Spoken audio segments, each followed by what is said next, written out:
เดือนงามราตรียามเสียงลมสงัดเมฆไม้บางจันทร์ที่ได้มองถนัดจันจ๋าเสียใจถึงได้เดินจอดจัด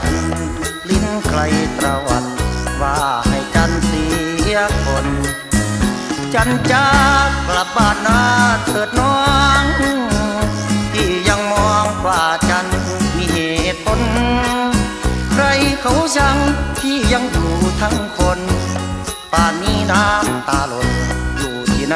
นอจันเมฆากันบ่เห็นดวงจันทร์ยับฝ่าฝนเงาเข็นจันเศร้าๆคือเจ้านั่งซึมแตกตึมๆคนเหยียบคนหยามแตกตึมๆคนเหยียบคนหยามคนป่าน้ำสาจันสร้างซาลงแดดแนวคนเว้าจนการงานบ่เอาเว้าจนน้ำลายเหียผู้เสียแม่เจ้ากันเลยพี่คิดน้ำช้ำมาเท่าไรพี่เห็นใจจันจ๋าสงสารคนชอบปากมากเพ้อเจอหาว่าเธอไปสูงเกินตัวพูดกับใครบอกว่าเราบริสุทธิ์บอกเลยนุชให้เขาเชื่อทูลหัวขอให้เรามั่นใจในตัวใครว่าชั่วเทพเจ้าคงมองเห็นเป็นไปได้แต่องค์สัมมาเพิ่นยังเว้าจังว่าภาษาเฮาโลกไต้ไปสิพ้นเงินนำทุกซ้ำย่อยกสารเสริญบ่เกินกันเลยเป็นผู้นินทาแท้เฝ้าชะแงคอยทางน้องจันจ๋าหากกลับมาหนุ่มนาจะรับขวัญมาโยแสงสาดส่องเป็นสีนวลให้พี่ชวนพี่ชื่นรื่นอารมณ์ลืมเถิดนาความเก่าที่เศร้ากินอย่าไปคิดให้ใจได้คืนผมฟังข่าวร้ายนอกจากนาที่รักผมหมดหน้าลมหน้าร้อนฝนจะมาขาดจันเหมือนที่อยู่โลกมืดชืดแม้แต่นอนยังภาวะคืนไหนเห็นน้ำฝนหล่นชายคาเหนื่อยหน้าดูจันมันเพียงเงาซายังได้คำคนเบาตามใครเขากันปากเบาบัวเมื่อยคนยามพี่คิดถึงอยู่เรื่อยจันเอ๋ยเจ้าอยู่ใสเจ้ามาไกลหนุ่มนาบาดีหัวอกสิเพเสียตายแล้ว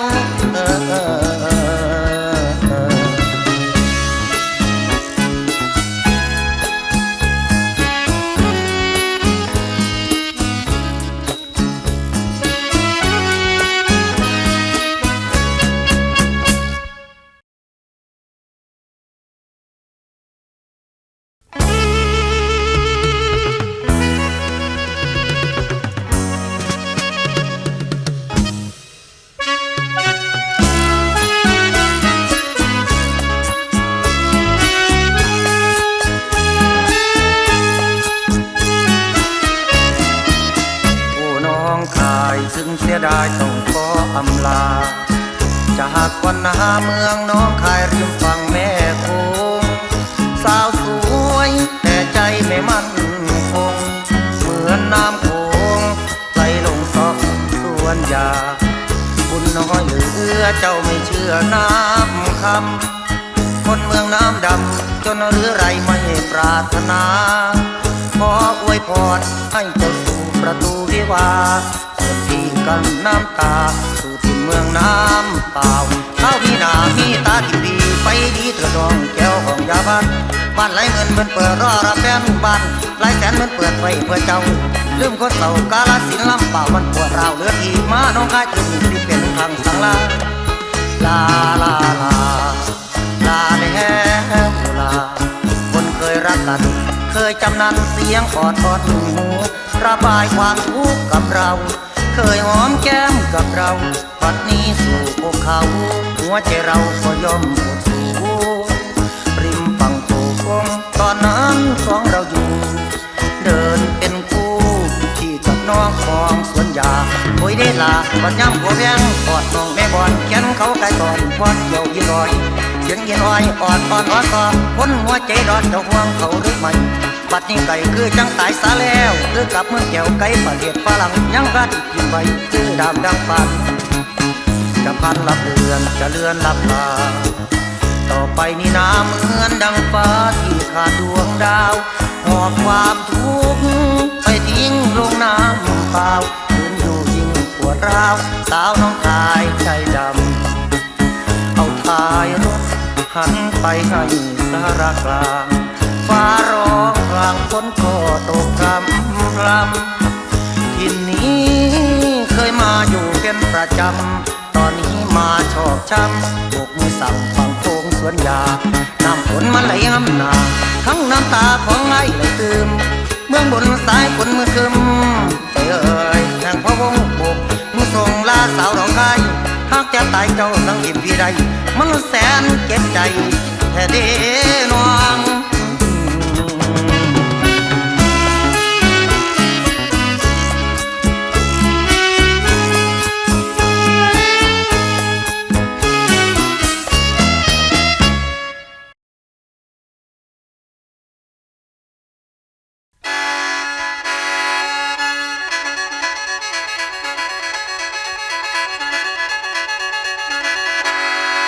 ยามเมื่อฝนไกลฟ้าถึงเวลาฟ้าห้องสั่งปลาสินีไกลวังยังมีการดีดบอนเป็นที่สังสีตลอดทั้งหมู่เนื้อเสือสิหางพงพนายังหำลาดงดอนบอนที่เคยเน่ายังเป็นอย่างเด้แฟนอายตาเลือเจ็บโบ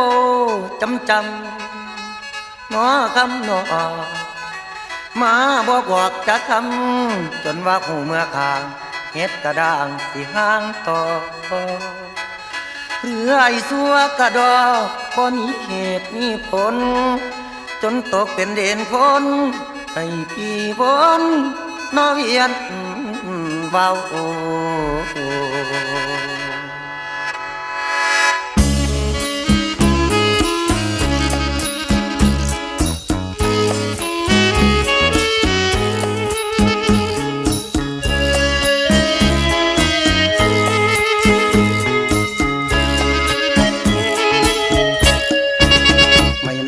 ท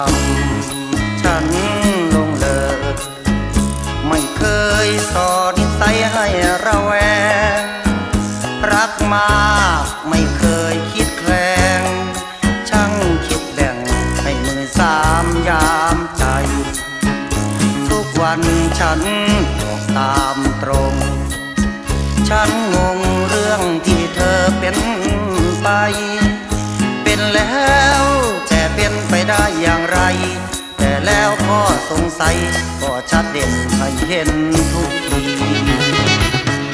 เป็นแนวนี้คันบอกดีๆบ่ห้ามบ่ยาบ่ว่าให้เจ้าผมแขนคุณเครื่องบอกต่อเนื่องว่าสิห่างกันไปได้เตรียมตัวเตรียมใจบ่ว่าดีทางอายอันนี้หมายคือหวังตายหวังขาดคือมีเจตนาผู้หวังขาดไปให้ใจใจเสียเจ้าสั่งมาเปลี่ยนครับใจดำน้องทำดูได้รู้ความแพ้พ่ายนึกสงสารตัวเองเคยแก่งจริงนะบัดนี้มาทำไมไม่เก่งยามคงเข้าตาตัวเองหมดความเก่งมีแต่ความอ่อนแอปล่อยคนรักเธอให้ละเมอตาลอยโอ้เอ้ยน้องปล่อยแม่คำน้อยไม่เคยทำลาได้คนดีได้เศรษฐีมีตามีหน้าลืมคนพอสีทำนาน่าจะว่าบอกกล่าวเป็นทานสงสารหัวใจฉันบ้างคนเหมือนคนทั้งเพราะนอกเหยียดจำบอกสักคำพี่กะสาลาใดถึงนอนไปพี่กะทนนำตาลุนต้นตรมันเมื่อแต่งงานจังสิมาบอกตายมันแสนเสียดายแค่เดน้อง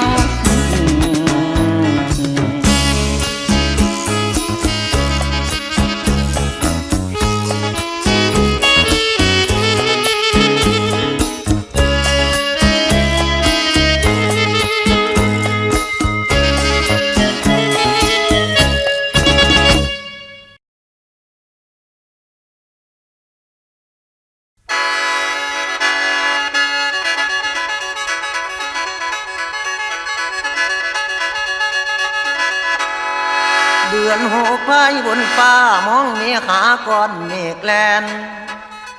ดินค่อยหอนเหลือแสนถูกไฟป่าเข้าใหม่ใบใหม่ก็บ่เหลือขอมีฝนเอื้อเฟื้อดินมีกลิ่นหอมผสมเพิ่นว่าผมลงดินเสื่อมสารนิทานเว้าโอสายแทนหลวงแทนเท่าข้าวเวียงจันทร์สร้างก่อ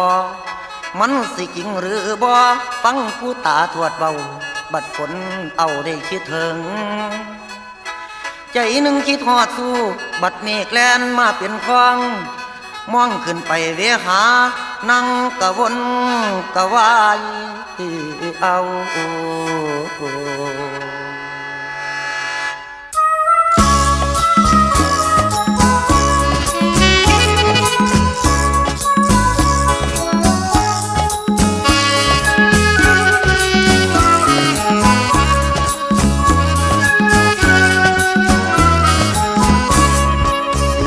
ฟ้าเตือนช่างเหมือนคนบอกคำลาเมฆลอยวนดูฟ้าฝนลอยต่ำลงมายามฟ้าหมดฉันมองดูฝนหลังจะลงพื้นนาคนรักเอ่ยไปไหนเอ่ยอยู่แสนไกลลืมดอนไกลนี้ไกลไม่ย้อนมาจากกาเข้าหงสูงส่งเอาคนหงเสียบแซมวิไล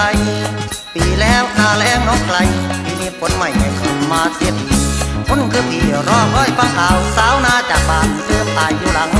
ฟ้าตั้งซออายยังทอทั้งหาเห็นเมฆเมื่อลมพัด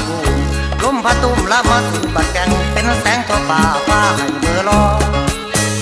นั่งคอยทางทุกวันเมฆควรปั่นชาวนาก็เตรียมคันไถส่วนพี่คนเดียวจะเลี้ยวหาใครแบกคันไถยืนให้ฝนล้างน้ำตาบ้านใกล้กันเขาก็มันกับแฟนคนชื่อแตนผมตายก็แต่งแล้วส่วนสองเรายังไม่มีวี่แววคงไม่แคล้วทำนาคนเดียวตาเดียวยามมองดูป่าตาเดียวยามมองดูป่าไหลมาเสียงฟ้าห้องตื่นคงนั่งลืมเนื้ออดีตที่ไว้ทำให้เข็ดว่าไอ้ฟ้าห้องลายยามฝนไล่ล่า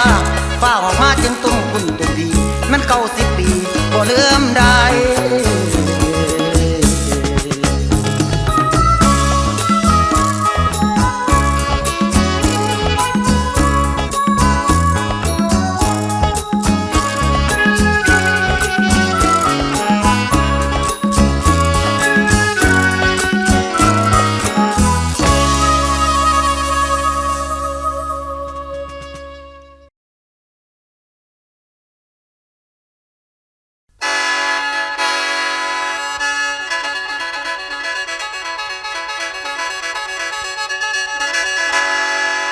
เห็น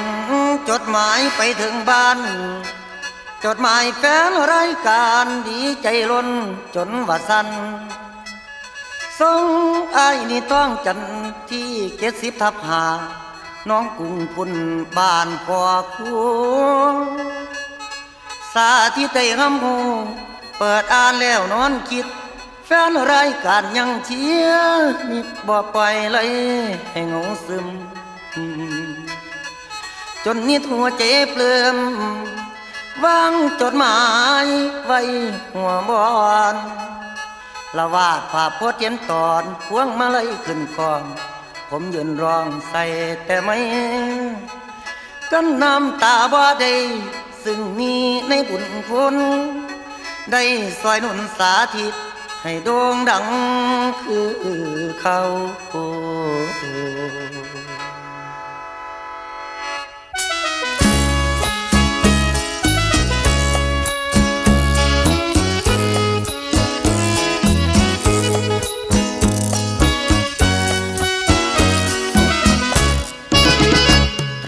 ได้ค่าชีวิตยื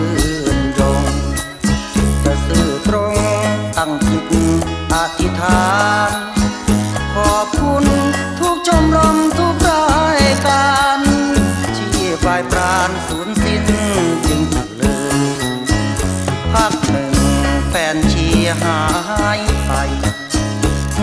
ใจได้แต่เงาเศร้าซึมผิดอะไรน้อแฟนจึงลืมไม่ดูดดื่มความหวังพังทลายเสียใจหายคิดไปหน้าราป่าไปทั่วตามัวนังตาเธอเมื่อลอยคิดแล้วน้อยใจนี่สาธิตคิดว่าในโลกานี้ก็เคยมีเพื่อนบัดนี้เหมือนบัดเศร้าดังเศร้าปุ่มบ่มีแฟนมีโหอดสู้คิดปุ่มใจหน่อยบ่เศร้าแค่เขาเพราะปุกหลังไม่รอหรือเสียงเราน้อยแอบแห้งหายไปหลายวันนี้คอยมองเข้าวงพบชีวิตใหม่จดหมายแค่ไหนแรงใจแฟนไกลๆทั่วแดนแหลมทองแฟนบ้าที่นิดยังเอาน้องเจ้ายังแลยังสองไว้พรให้เรืองรองเหมือนสีทองจากฟ้าอภัยใจเกือบอยู่เต้นเมื่อเห็นจดหมายมีขอสาบานให้ไว้แฟนไม่คลายผมสู้ขาดใจเหนื่อยยากกว่าจังจะอยู่เคียงข้างกล่อมแฟนทั่วไปจดหมายจะบอกต่อไม่อาจช้าไปเพราะติดงานเดินสายจดหมายลายมือแฟนให้จดหมายลายมือแฟนให้เป็นแรงใจไอ้เก็บไว้หัวบอลเป็นอุทาหรณ์สอนใจนิดไปเป็นเบิ่มอยู่บ่ายเป็นจดหมายลายมือแฟนให้เกินแสนดีหลายหัวใจเพิ่ม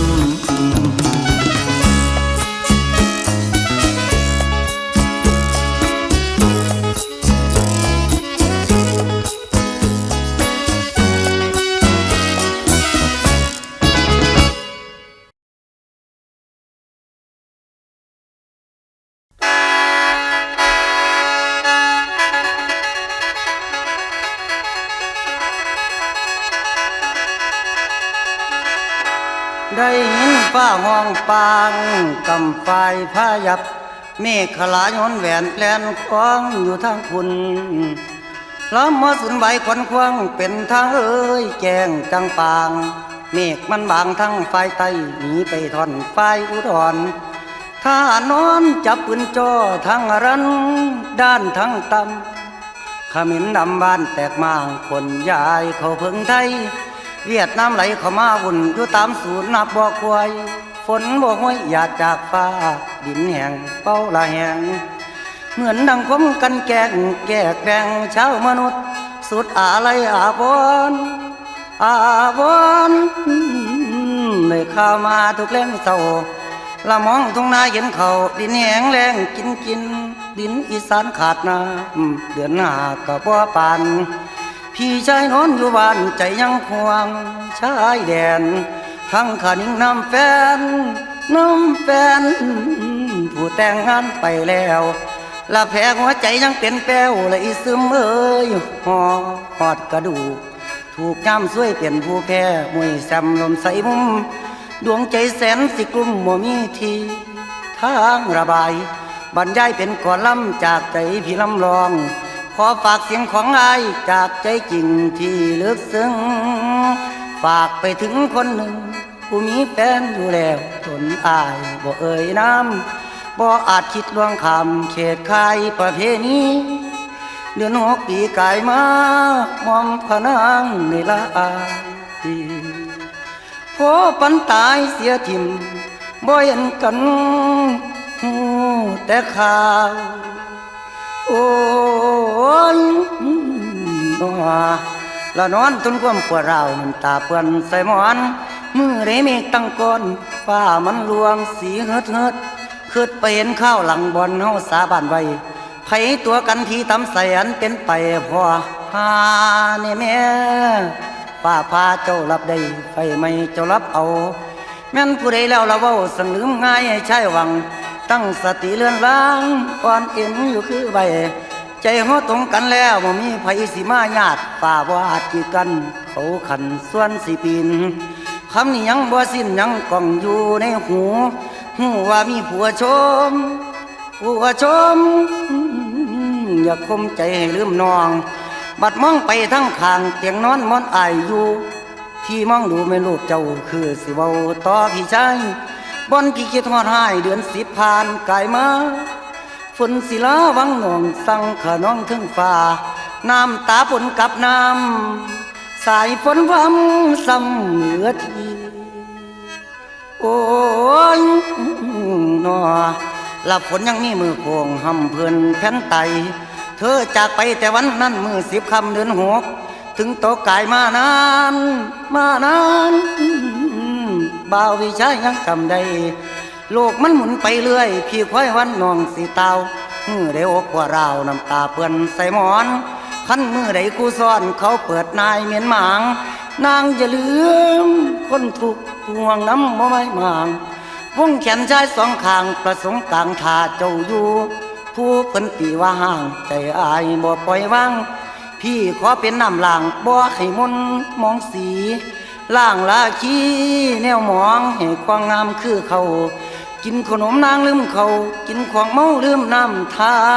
ได้เป็นหน้าให้องค์อย่าลืมกาเขาอีพ้นหอยแกงโดนสุกแล้วสาวนางอย่าลืมจูบเขาไม่มาหอดแล้วอย่ามาหังเว้นป้าก้อยขันได้กินลาบก้อยอย่าลืมแก้วแก้วผักเด้อนางเด้อกินผ้าเงินผ้าคำอย่าลืมกระเบียนห่างพี่ใจลำนี้เด้อพี่ตั้งกายตั้งร่างจิตใจเอ้ยบ่คือเก่าดื่มสุรายาเมาสูบหอดยาเล่นหอดไผ่ไอ้เว้าได้แต่สั่งก่อนลำยังแต่ก่อนเกี่ยวก่อนประชันอ้ายหัวทองในสมองเมื่อ8 ด้านเรียนได้ก็บ่จำเสียงลำจางบ่สวดสาวลำทั้งเย้าใจอ้ายแฝงจำคำเดียวเป็นผู้แพ้ง่วยน้อยบ่ช่างไผคมใน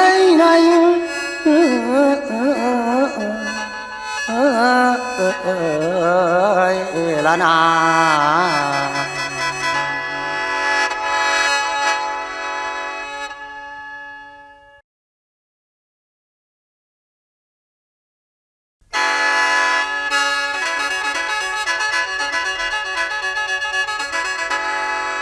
เสียงลมฝนฝนเสียงฟ้าฝนนภาฝ่าห้องหวน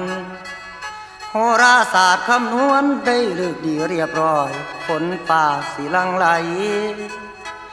ปีนี้มวนเมฆไม่พึกขชาติขจีเขียวเห็นเมฆเที่ยวไหลวนคิดห่วงคน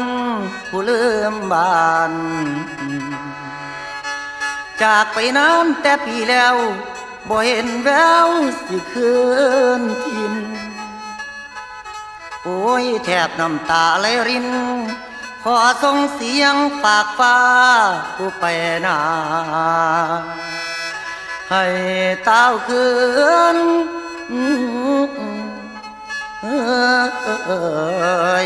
พี่น้อง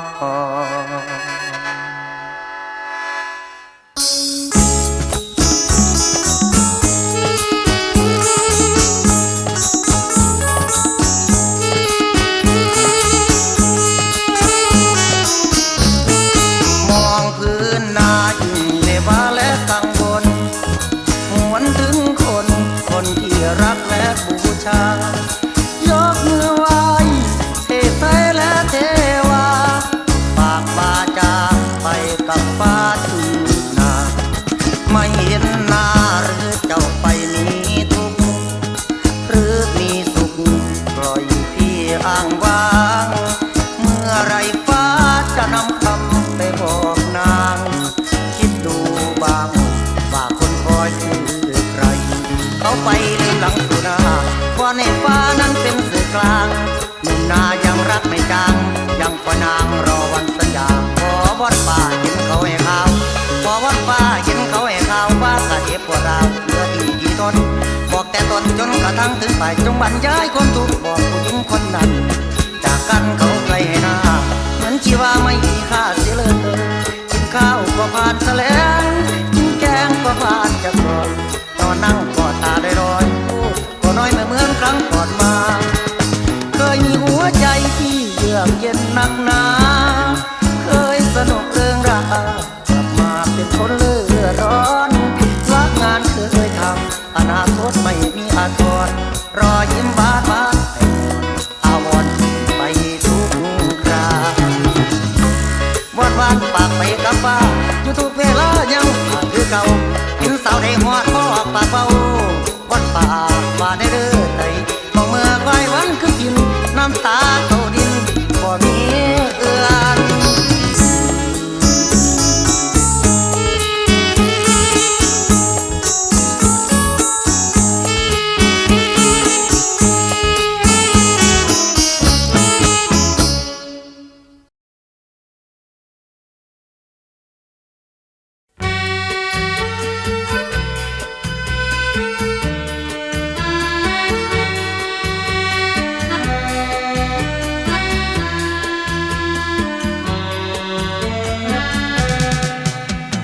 ป่าสามัคคีผ้าป่าสามัคคีร่วมใจสร้างคุณความดีสามัคคีรวมบุญสุนทานมาเถิดนะน้องมารวมศรัทธากันบ้างอีสานภาคเหนือใต้กลางร่วมกันสร้างทำบุญมาตักบาตรร่วมกันช่วยกันแข่งขันรวมหุ้นชาตินี้เราร่วมทำบุญชาติหน้านุน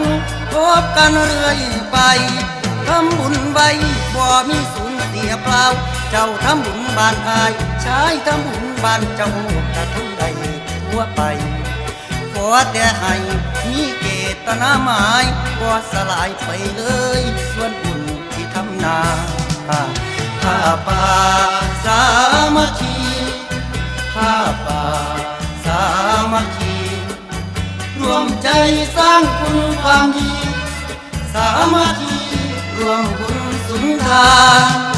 น้องแววอยู่จังหวัดอุบล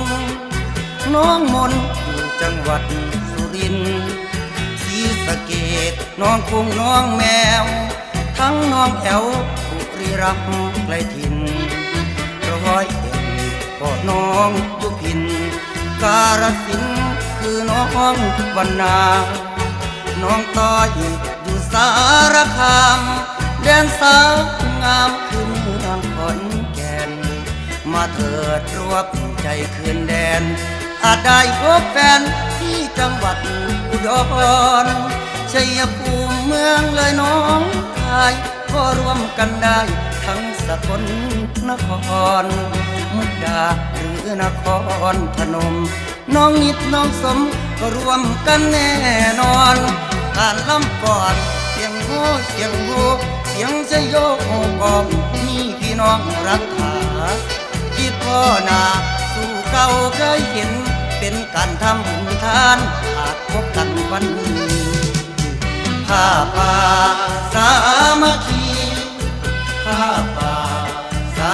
มัคคีรวมใจสร้างคุณความดีสามัคคีรวมบุญสุนทานมาทำบุญรวมชาติตักบาตรรวมศาสนามาน้องมาสำราญเรื่องราวภูมิใจเตรียมเนื้อเตรียมตัวจากกรุงเทพกรุงไทยอีสานจึงจะอยู่ไกลเชียร์เพลงเข้าไปนิดเดียวก็ถึงความหมายซึ่งพอเก็บคำเข้าหอบขอแต่ท่านกอดแล้วถวายให้บาดบาทำเถิดหน้าคนว่าหน้าบ่มีสูญเสียเลยมาซอยกันเถิดหาน้องผ้าป่าสามัคคีผ้าป่าสามัคคีรวมใจสร้างคุณความดีสามัคคีรวมบุญสุนทานผ้าป่าสามัคคีผ้าป่าสามัคคีรวมใจสร้างคุณความ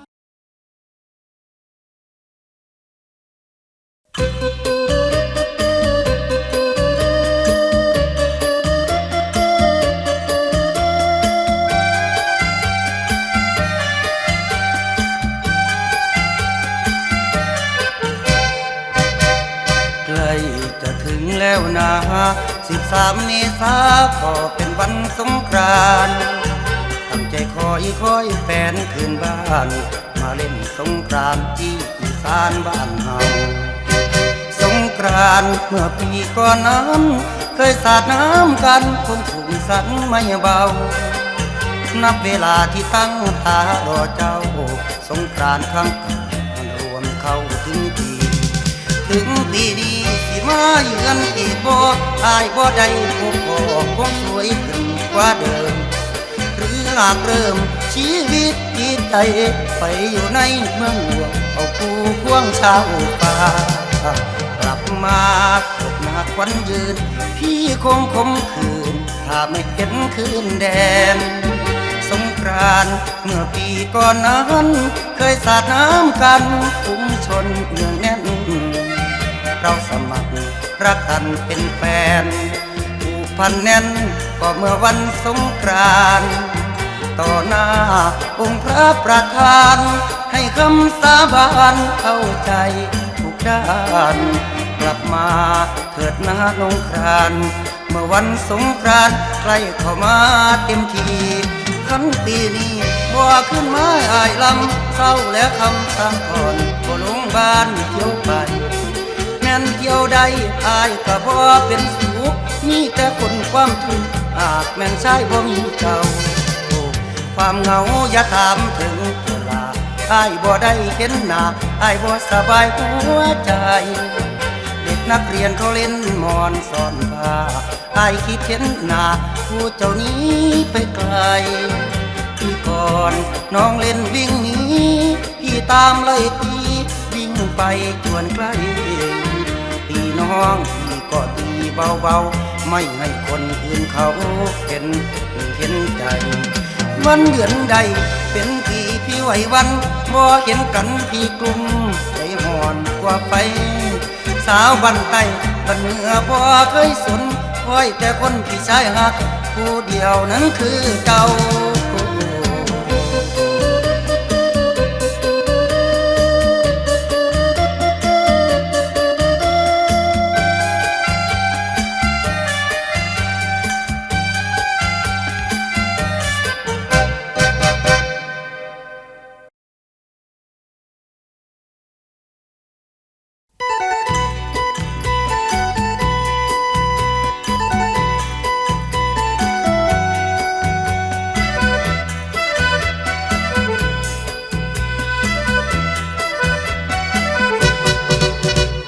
นอนคงฟังยับเยิ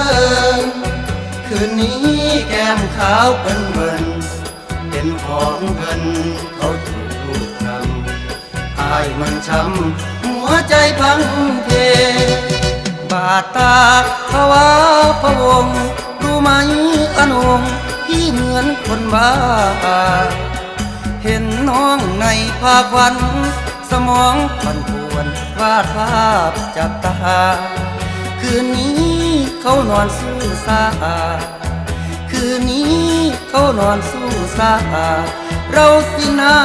นอนหน้าตาเบที่นอนคงพังยับเยินคืนนี้แก้มขาวเบิ่นเป็นของเงินเขาถูกลูกคำอายมันช้ำหัวใจพังเพที่นอนนุ่มนวลห้องน้ำคืนนี้คงพังย่อยยับแน่นอนแก้มสองปรางเคยหอมคงซ้ำโดนซ้อมรอยจูบซับซ้อนเมื่อเขาควงกันเข้านอนเมื่อเขาควงกันเข้านอนใจโอนอ่อนเหมือนเมาเดินเซที่นอนคงพังยับเยินคืนนี้แก้มขาวเบิ่นเป็นของเงินเขาถูกลูกทำอายมันช้ำหัวใจพังเพพ่อแม่น้องชอบคนรวยพี่มันคนสวยตกหมดความหวังน้องตัดใจลืมพี่ทำไมคนดีไม่บอกแต่หลังคนรวยเขาเอาเงินมาคนรวยเขาเอาเงินมาพ่อแม่นางตาตั้งโตเยที่นอนคงพังยับเยินคืนนี้แก้มขาวเป็นเงินเป็นของเงินเขาถูกลูกหลังอายมันช้ำหัวใจพังเพ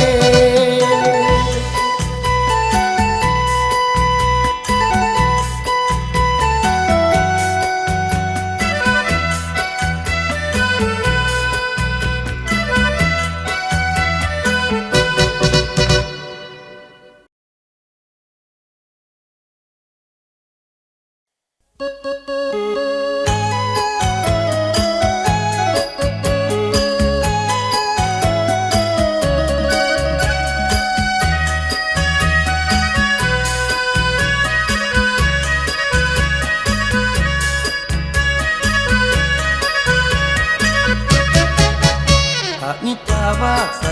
คนยาก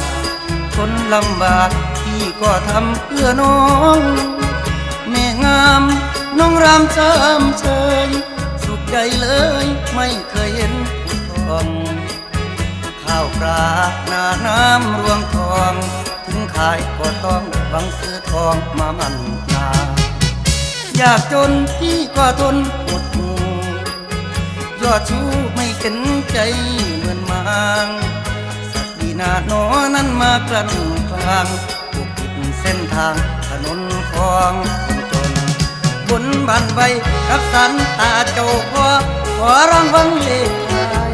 ขอได้กระบ่รวย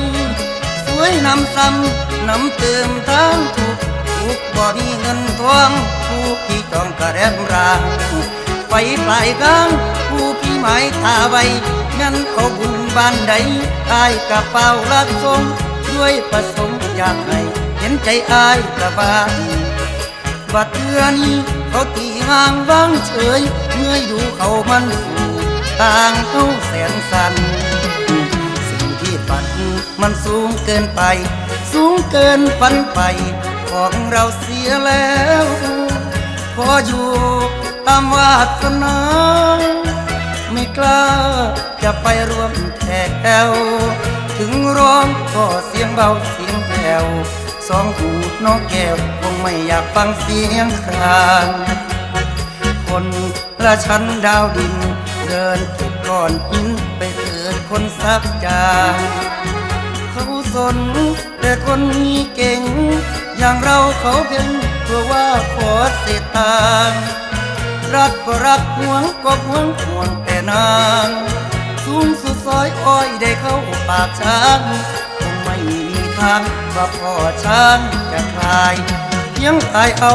เขาว่ามาส่งกินเขาวินลมพัดไม่ไปได้กระบอกสูนมองเบิ่งคุณเขาสมที่จุดหมายเสียดายเด้คนจนสร้างบ่เป็นคนนั้นกันเปลี่ยนกันคือความผิดของใจแม่นไปแลกกับไอ้คงสิได้คือว่าเปลี่ยนความจนผู้ขาดเขาไปให้ผู้กันนี้เศรษฐีมาแลกเปลี่ยนคนจนลองดูสักคนหากมีคนเขายอมเปลี่ยนได้ผมจะเปลี่ยนทันทีเปลี่ยนแล้วคนดีที่ได้นอนเคียงข้างไม่ต้องมานอนควนคลางถึงนกนางคนเช้าคนเย็นพระพรหมสั่งทางไว้แล้วไม่แคล้วคงเดินไปตามเส้นบนถนนดวงบาทของเวรไม่พ้นกฎเกณฑ์ของดวงชะตาสักวินาทีแม่นสิกำหรือแด่มันกดลงใส่สิทธิเขาเพียงได้มองรอยยิ้มก็อิ่มใจเก็บรักไว้ในใจที่ผู้นี้ต่ำส่วนได้ทำความดีนั่นบ่มีน้อคน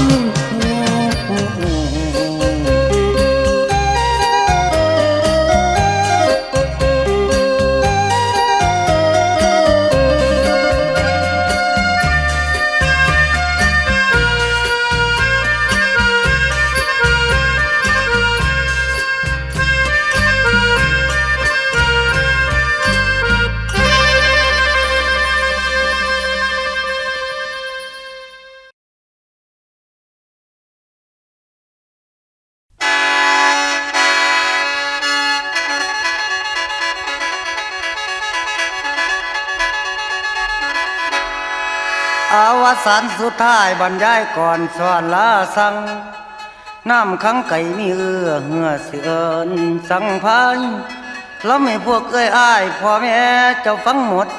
สลดใจย่ำหนีจากแต่กายเมื่อบานตาหวานแก้มตาซึมอย่าลืมเด้อความอ้ายสั่งโอ้ยพ่อเถื่อหน้าเถื่อหลังทักพินิจแน่น้องลาเจ้าตั้งแต่กายเสียงกับใจมอบไว้ให้เป็นหมู่ยามเหงายามเสียวผัวซ้อนให้ข้าวไปบ้างให้นางจอมอแต้มเขียนไปอย่าได้วัน ทรงสาธิตท้องจันทร์70เลขบ้านอายย่ำเข้าสู่วิวาอายนั้นอยู่หมู่หาบ้านนั้นแม่นหน้องกรุงแดนตำบลผู้เงินพินเสลพุ่มคุณจังหวัดเมืองเกินร้อยเป็นคนพ้อยที่ขาดคู่โอ้ยนอโอ้ยนี่ละแม้แต่สู้เมียสอนหากบ่สู้พุ่นกะสู้พี่กะสู้อยู่พินิจให้ผิดหวังดังกะดังทั้งขอผู้กินแม่นคุ้ยพุ่นเอาบุญหยังก็เลยแล้วเอาบุญแยวข้าวอายแน่โอ้ยคันบ่ได้ซอยเราก็สิได้ดอกซอยลำโว้พื้นความชอกช้ำแม่นพินิจสิทนเอานอนนำเขาคนมีเงินบ่เผชิญความกลุ่มร้อนรุมใจนิดจิตไม่เชื่อความขมขื่นเป็นเพื่อนตามเสมอ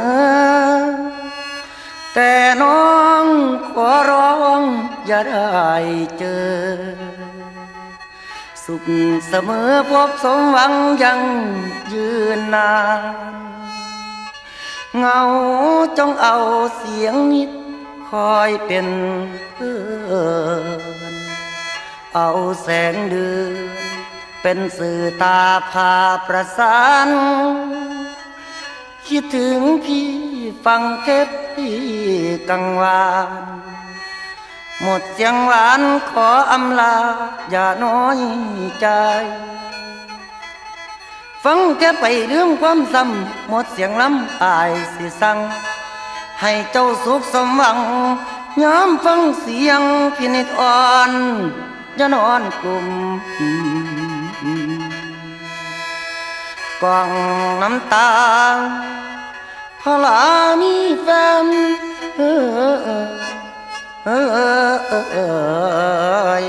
ละนา